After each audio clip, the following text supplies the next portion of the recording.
சாயிப் tax ஊடகத்திற்கு உங்களை அன்புடன் வரவேற்கிறேன். இன்றைய காணொலியில் கடந்த 4 நாட்களாக உச்சநீதிமன்றத்தில் சுப்ரீம் கோர்ட்டில் அரசு தரப்பு வழக்கறிஞராக இருக்கக்கூடிய சொலிசிட்டர் ஜெனரல் துஷார் மேத்தா அவர்கள், அதாவது பாஜகவுடைய ஒன்றிய அரசினுடைய சொலிசிட்டர் ஜெனரல் துஷார் மேத்தா அவர்கள் கடுமையான வாதங்களை வைத்து உச்சநீதிமன்ற நீதிபதி கடும் நெருக்கடியை கொடுத்தார். எந்த விஷயத்தில்? ஆளுநருக்கும் ஜனாதிபதிக்கும் மசோதாக்களை நிறைவேற்றுவதற்கு 3 மாத காலம் அவகாசம், த டைம் லைன் எப்படி நீங்கள் ஃபிக்ஸ் பண்ணலாம்? உச்சநீதிமன்றத்திற்கு அதுக்கு கான்ஸ்டியூஷனல் ரைட்ஸ் இருக்குதா, உரிமை இருக்கா, அப்படி இப்படிலாம் நிறைய கேள்வி கேட்டார். அதை நிறைய வாத பிரதிவாதங்கள். அதனைத் தொடர்ந்து ஏற்கனவே அது குறித்த காலையில் நம்ம சாயிப் டாக்ஸ் ஊடகத்தில் வெளியிட்டிருக்கிறோம். அதனைத் தொடர்ந்து இந்த தரப்பு, அதாவது வழக்கு தொடர்ந்திருந்த தமிழ்நாடு தரப்பு, ஆளுநருக்கு நிச்சயமாக ஒரு சட்டமன்றத்தில் நிறைவேற்றப்பட்ட மசோதாக்களை சட்டம் இயற்றுவதற்கு ஜனாதிபதிக்கு ஒப்புதலுக்கு அனுப்பி வைக்க வேண்டும், 3 மாதம் டைமுக்குள்ளே அனுப்பி வைக்கணும் அப்படின்னு உச்சநீதிமன்றம் கொடுத்த அந்த தீர்ப்பு சரிதான் என்று வழக்கு விசாரித்த, அந்த வழக்கு ஆடிய நில்சன் உட்பட கபில் சிபில் உட்பட உள்ள மூத்த வழக்கறிஞர்கள் விடுத்த வாதங்கள், இது குறித்த காரணம் தான். இது மிகச் சிறப்பான வாதங்களை எடுத்து வைத்தார்கள். தமிழ்நாட்டை பொறுத்த வரைக்கும், ஏன் ஒட்டுமொத்த இந்தியாவிலும் ஆளுநர் என்பவர்கள், கவர்னர் என்பவர் டம்மி தான், சீஃப் மினிஸ்டர் முதலமைச்சர் தான் மம்மி அப்படிங்கிறத தெளிவாக நிறுவனாங்க. உச்சநீதிமன்றத்தில் காரசாரமான வாதம். சொலிசிட்டர் ஜெனரல் துஷார் மேத்தா அவர்கள் வைத்த அந்த அனைத்து வாதங்களையுமே தவிடுபொடி ஆக்கினார்கள் தமிழக தரப்பு வழக்கறிஞர்கள். குறிப்பாக வெஸ்ட் பெங்கால்லேருந்து வந்த அந்த வெஸ்ட் பெங்கால் மேற்கு வங்கத்திற்காக ஆஜரான கபில் சிபில் அவர்கள் எந்த அளவுக்கு என்று சொன்னால், ஆளுநருடைய அந்த ரூலிங்ஸை நாங்கள் யாருமே என்ன செய்யலை, ரோல்ஸ் அண்ட் ரெஸ்பான்சிபிலிட்டியை அதிகாரத்தை நாங்கள் யாருமே என்ன செய்யலை, தவறு சொல்லவில்லை. அதே நேரத்தில் சட்டமன்றத்தால் நிறைவேற்றப்பட்ட, மக்கள் மன்றத்தில் நிறைவேற்றப்பட்ட தீர்மானத்தை ஆளுநர் கிடப்பில் போட்டாருன்னா, அவருக்கு பிடிக்கலைன்னா சட்டமன்றத்துக்கு திருப்பி அனுப்பணுமே தவிர அவர் வைத்து கொண்டு இருக்க முடியாது, அது கான்ஸ்டியூஷனலே ராங் அப்படிங்கிறது தெள்ள தெளிவாக நிரூபித்தாங்க. என்ன நடந்துச்சு சுப்ரீம் கோர்ட்டில், என்னென்ன வாதங்கள் வைக்கப்பட்டது, எந்தெந்த தலைப்புகளை விவாதிக்கப்பட்டது என்பதை ஒரு குறிப்பாக முக்கியமான அப்டேட்டாக அந்த காணொலியில் வழங்க இருக்கிறோம். முழுமையாக நீங்கள் பாருங்கள். இது போன்ற காணொலியை நீங்கள் பார்க்க வேண்டும் என்று சொன்னால் இதுவரை நீங்கள் இந்த சேனலை சப்ஸ்கிரைப் பண்ணாதீங்க, சப்ஸ்கிரைப் பண்ணுங்கள், உங்கள் நண்பர்களுக்கு இந்த காணொலியை அனுப்பி வைங்கள். நேரடிய தலைப்புக்கு செல்வோம். உச்சநீதிமன்றத்தில் அவங்க முக்கியமாக துஷார் மேத்தாவுடைய வாதத்தை நம்ம ஏற்கனவே பதிவு செஞ்சிருந்தோம். எப்படிங்க எங்களுடைய ஜுடிஷியல் முடிவு பண்ண முடியும், அதாவது ஓவர் பிளாங்கெட் டைம்லைன்ஸ் நீங்கள் எப்படி ஃபிக்ஸ் பண்ண முடியும் என்று பிஆர் கவைக்கு கிடுக்குப்பிடி கேள்வியை கேட்டார். Isolated instances of delay by governors are not sufficient justification for imposing a uniform timeline.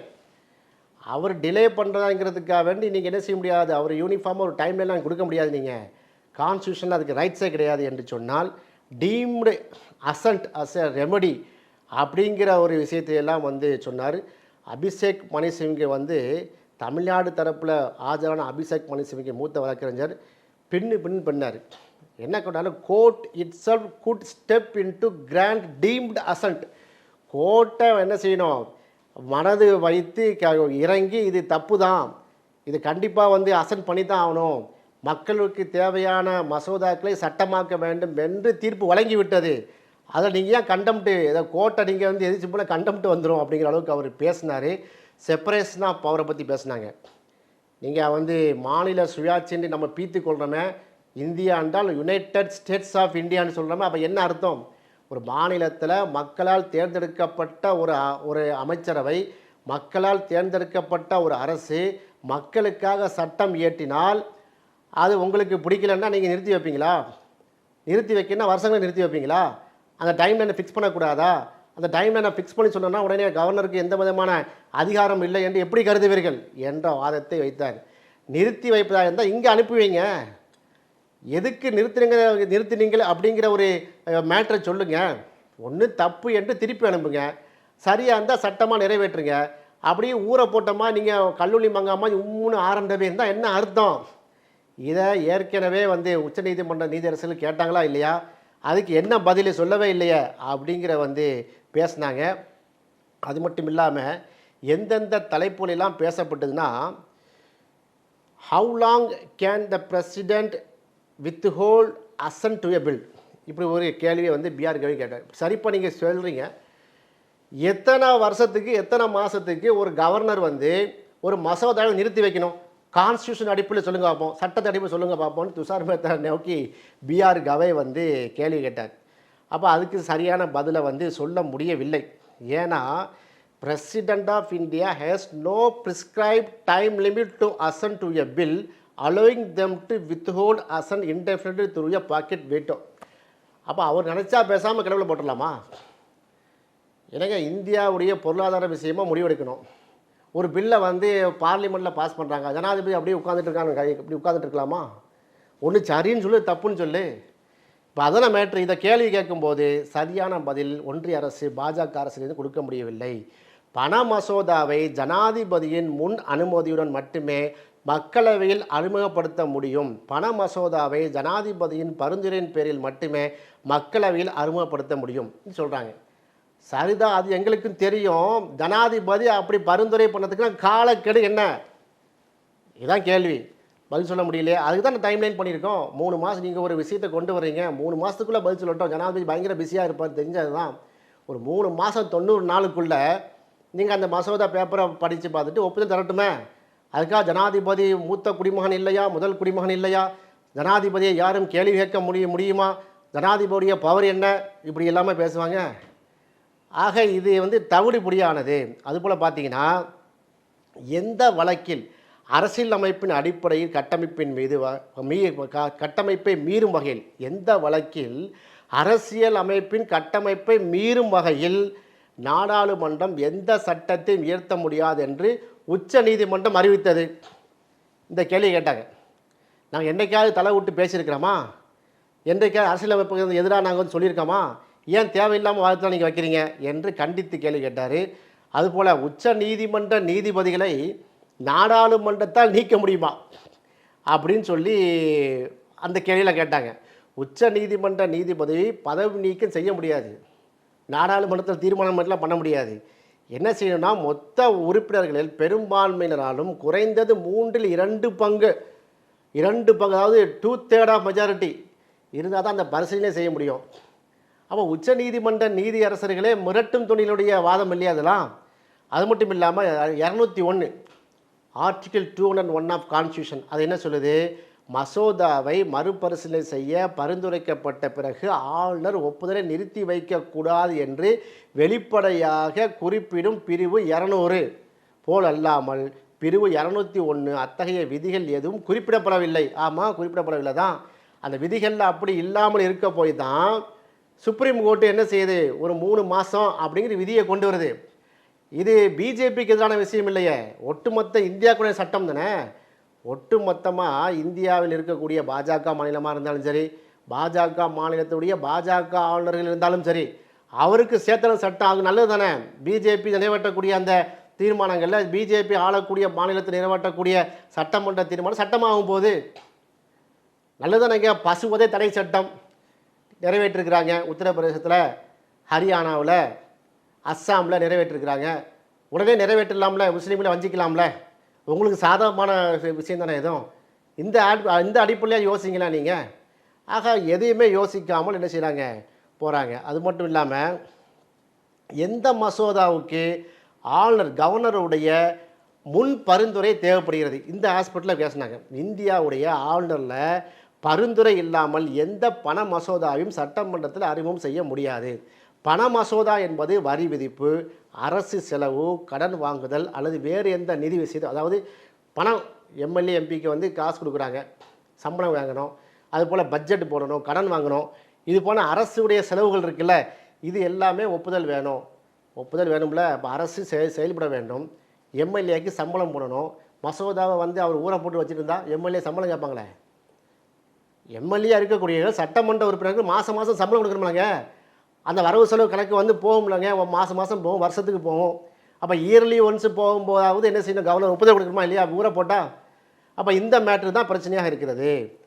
அதுபோல் பார்த்தீங்கன்னா ஆர்டிக்கிள் 201 பற்றி நிறைய கேட்டாங்க. அதில் 200லையும் சரி 201லையும் சரி கவர்னர்களுக்கு சில பதவி சில அதிகாரம் இருக்குது. அந்த அதிகாரத்தை யாருமே குறைச்சி மதிப்பிடலையே. கவர்னர் வந்து ரப்பர் ஸ்டாம்பு, கவர்னருக்கு எந்த அதிகாரமும் இல்லை, அவர் பேசாமல் டம்மியாக வந்துட்டு டம்மியாக போக வேண்டியதான் அப்படி சொன்னோமா? பட்ஜெட்டு உரையை வாங்க, பட்ஜெட்டு உரையாற்ற வாங்கன்னு சொன்னால் தமிழ்நாடுடைய ஆர்.என். ரவி அவர்கள் ஆர்எஸ்எஸ் ரவியாக மாறுறாரு, பாஜக ரவியாக மாறுறாரு. பாஜகவுடைய தலைவராக மாறணுன்னு என்ன சொல்கிறாரு? அண்ணா பேரை சொல்ல மாட்டேன், பெரியார் பேரை சொல்ல மாட்டேன், பட்ஜெட்டு உரையை நீ என்ன எழுதி தர்றது, நான் வாசிப்பேன் ஏன் உரைய அப்படின்னு சொல்லி வெளிநடப்பு செஞ்சு போகிறாரு. வள்ளலார் தான் சனாதனத்தின் உச்சம் என்று பேசுகிறாரு. ஒரு ஆளுநர் இப்படிலாம் பேசுவாரா? ஒவ்வொரு யூனிவர்சிட்டியாக சென்று, பல்கலைக்கழகத்துக்கெலாம் சென்று ஸ்டாலின் சரியில்லை, திமுக சரியில்லை, ஒரு தமிழ்நாட்டை ஆளக்கூடிய கவர்னருடைய லட்சணமாக இது?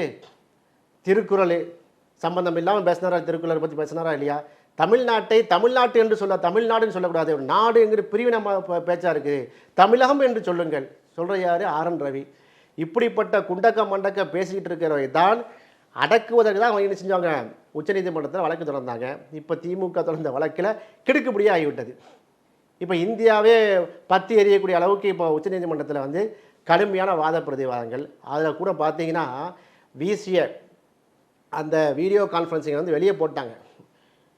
சுப்ரீம் கோர்ட்டு நடக்கிறத ஒட்டுமொத்த உலகமும், உலக மீடியாக்களும், குறிப்பாக அல் ஜசீரா, அது போன்ற பிபிசி, CNN, ஃபாக்ஸ் நியூஸு, இது போன்ற சர்வதேச ஊடகங்கள்லாம் இதை உன்னிப்பாக கவனித்து இது சம்பந்தமான ஆர்டிகளை எழுதிட்டு இருக்காங்க, இது சம்பந்தமான கருத்துக்களை பதிவு செய்கிறாங்க. எவ்வளோ பெரிய கேவலமாக இருக்குது பாருங்கள். ஒரு விஷயத்தை அமல்படுத்தினா இப்படி வாத பிரதிவாதம் பண்ணி இந்தியாவுடைய மானத்தை கப்பலேற்றும் அளவுக்குள்ள வேலைகளை வந்து செய்து கொண்டிருக்கிறார்கள் ஒன்றிய அரசு. இன்னும் நிறைய டிஸ்கஸ் பண்ணாங்க, அடுத்தடுத்து பார்ப்போம். இப்போ மசோதாவை நிறைவேற்றுவதற்கு என்னென்ன விஷயங்கள்லாம் தேவை, என்னென்ன வாக்குகள் தேவை? குடியரசுத் தலைவருக்கு வந்து ஒரு மசோதா நிறைவேற்றாமல் குடியரசுத் தலைவர் வந்து என்ன பண்ணணும், நிறுத்தினாருன்னா என்ன செய்வது? என்ன செய்வது? மசோதா கிடப்பில் கிடக்கும். அதுதான் டைம்லைன் செட் பண்ணுறாங்க. அதாவது டைம்லைன் ஏன் செட் பண்ணுறாங்க? சுப்ரீம் கோர்ட்டில் 143 1143 கீழ் 1 கீழ் சில கேள்வியில் கேட்குறாங்க. திரௌபதி முர்மு கேட்குறாங்க. எப்படி? The President may invoke the advisory jurisdiction of the Supreme Court on matter of public importance and constitutional interpretationங்கிற அந்த விதியின் கீழே அவங்க வந்து அட்வைசரி கவுன்சில் கேட்குறாங்க. திரௌபதி முர்மு ஜனாபதி அவர்கள் வந்து சற்றப்போ 14 கேள்விகளை கேட்டார். அது வந்து அட்வைஸ் கேட்குற மாதிரியா இருந்துச்சு. என்ன யார் நீங்கள் கேள்வி கேட்பது? எனக்கு நீங்கள் வந்து கொஸ்டின் பண்ண முடியுமா? என்னை நீங்கள் ஆளுமை செலுத்த முடியுமா? இப்படிலாம் கேட்டார்.